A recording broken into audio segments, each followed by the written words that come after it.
45 இது கன்னட சினிமாவோட மும்மூர்த்திகள் சிவான்னா, உபேந்திரா, ராஜ்பி ஷெட்டி அவங்களோட ருத்ரதாண்டவம் அப்படின்னு சொல்லலாம். அவங்க இது வரைக்கும் ஆடின ஆட்டத்திலேயே பெரிய ஆட்டம் ஒரு சிவ தாண்டவம், ருத்ரதாண்டவம் இந்த திரைப்படம்.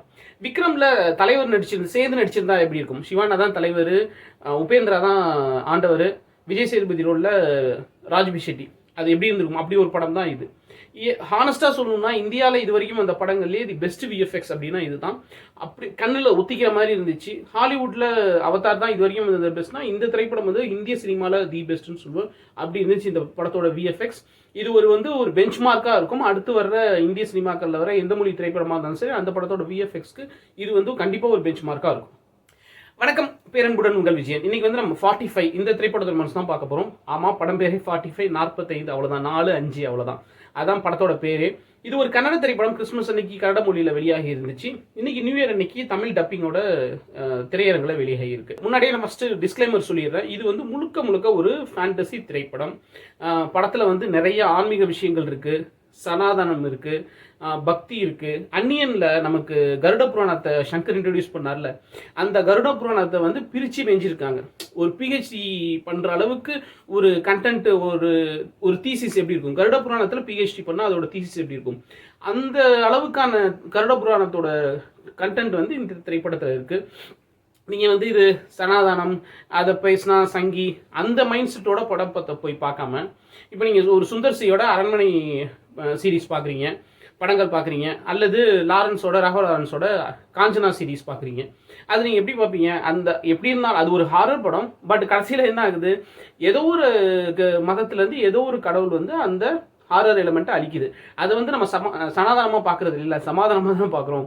அந்த மாதிரி இந்த திரைப்படத்தை அந்த சனாதனம், அந்த சங்கி மைண்ட் செட்லாம் ஒதுக்கி வச்சுட்டு போய் பார்த்தீங்கன்னா அட்டகாசமான திரைப்படம்னு நான் சொல்லுவேன்.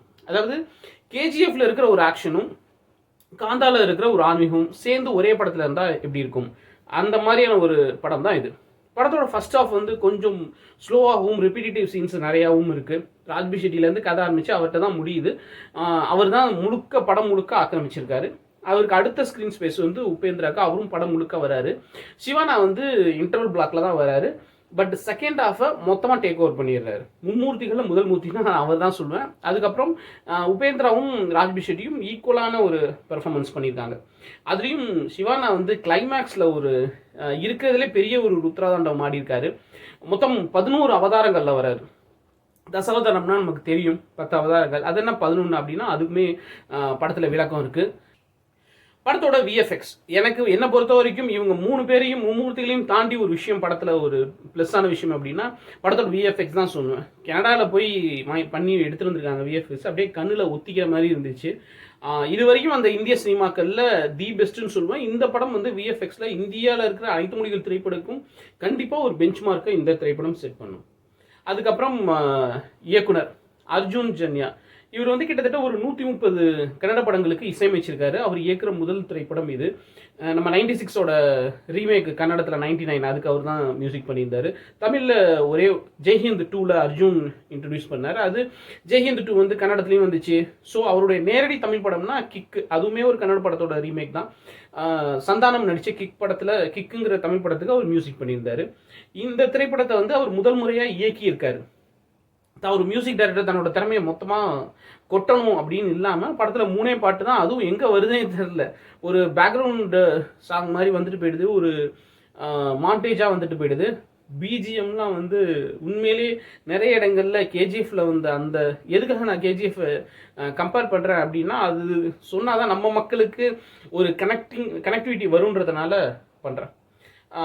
கேஜிஎஃப்ல அந்த மாதிரியான ஒரு மாஸ் ஒரு மியூசிக் இருக்குது. மொத்தத்தில் 45 இது உங்களுக்கு கேஜிஎஃப், காந்தாரா இந்த 2 திரைப்படமும் பார்க்கணும்னா பிடிக்கும் அப்படின்னா திரையரங்கில் மிஸ் பண்ணக்கூடாத ஒரு திரைப்படம். ஓப்பன் மைண்ட் செட்டோட போய் பார்த்தீங்கன்னா என்ஜாய் பண்ணிட்டு வந்தீங்க. ஃபர்ஸ்ட் ஹாஃப் கொஞ்சம் பொறுத்துக்கிட்டிங்கன்னா செகண்ட் ஹாஃபில் சிவானா உங்களை வேற லெவல் ஒரு கூஸ் பம்ப்ஸோட வெளில அனுப்புவாருங்கிறது நிச்சயம். படத்தில் நிறைய மெசேஜ் இருக்குது, சோஷியல் மெசேஜ், ஹெல்மெட் போடணுங்கிறத ஆரம்பித்து நிறைய மெசேஜஸ் இருக்குது.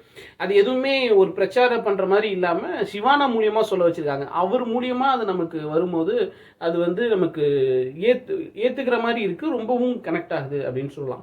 மொத்தத்தில் திரைப்படம் தாராளமாக தியேட்டர் எக்ஸ்பீரியன்ஸ் பண்ண வேண்டிய ஒரு படம் அப்படிங்கிறது என்னுடைய கருத்து.